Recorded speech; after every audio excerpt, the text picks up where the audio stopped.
All right, everyone. So I wanted to give you a little bit more direction about your sort assignment for tonight. So let me read what I have on the syllabus.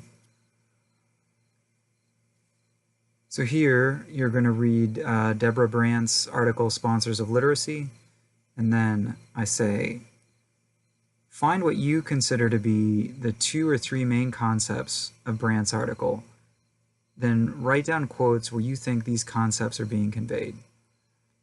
Afterwards, think about what these quotes mean.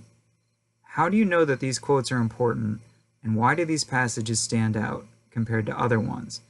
Have an electronic or paper copy of the quotes you have copied, as well as your analysis of the quotes for class that you will be able to show me. So this article is not easy, and don't feel bad if you struggle with it.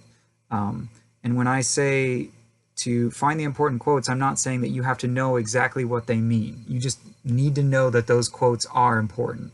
Whether or not you fully understand them is another thing. I want you to take a stab at it and see if you can interpret them, but I'm more interested in to see if you can just find out what you consider to be the important quotes, the important points, whether or not you understand those points, okay? So do your best to interpret them, but what I'm most interested in is you being able to figure out really what the important points are.